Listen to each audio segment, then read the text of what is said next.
Welcome back to Tarik Talk. Walking into the Whitney Museum during the 2026 Biennial, you immediately feel how objects carry histories, how even the most familiar forms can hold layers of meaning beneath their surface. The Whitney, with its industrial architecture and openness to the city, becomes the perfect setting for this kind of reflection.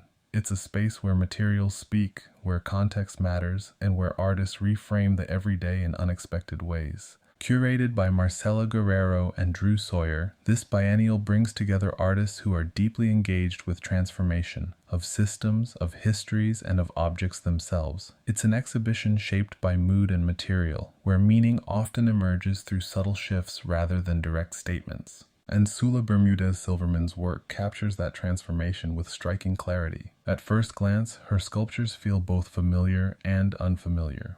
You recognize the shapes: horse stirrups, traps, a bull nose puller, objects tied to labor, control, and the management of animal bodies. These are tools with specific functions, rooted in histories of agriculture, domestication, and power. But then something shifts. Glass has been blown into these iron tools, filling their forms, expanding within them, sometimes distorting their original structure. The result is a hybrid object, part industrial, part organic, part functional, part sculptural. That transformation changes everything. The hardness of iron meets the fragility of glass. The weight of utility meets the delicacy of form. Objects that were once purely functional become something else entirely, something to be looked at, questioned, and reconsidered. There's a tension embedded in these works. These tools were designed to control, to restrain, to direct movement. But in Bermudez Silverman's hands, that sense of control is disrupted. The glass seems to resist the form, to push against it, to occupy space in a way that feels both contained and expansive.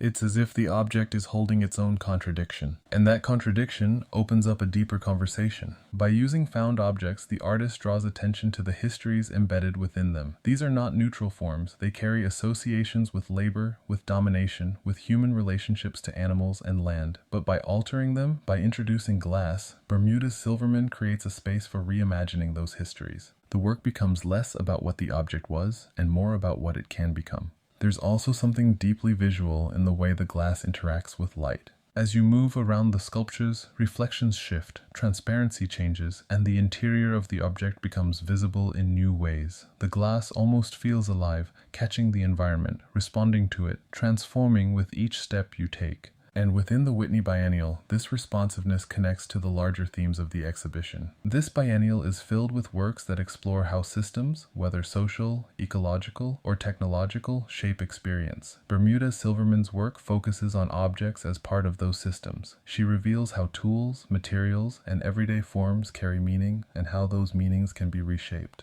The Whitney space enhances this encounter. The industrial quality of the building echoes the materials in her work: the iron, the structure, the sense of weight. At the same time, the light-filled galleries allow the glass to fully activate, creating moments of reflection and transparency that shift throughout the day. You find yourself moving around the sculptures, looking from different angles, trying to understand how they hold together. And in that process, something becomes clear. These works are not just about objects, they're about transformation. About how something fixed can become fluid, about how history can be reinterpreted, and about how, through material and form, artists can open up new ways of seeing what has always been right in front of us. Within the Whitney Biennial 2026, Sula Bermudez Silverman's work becomes a quiet but powerful reminder that even the most familiar objects can carry entirely new meanings if we're willing to look again.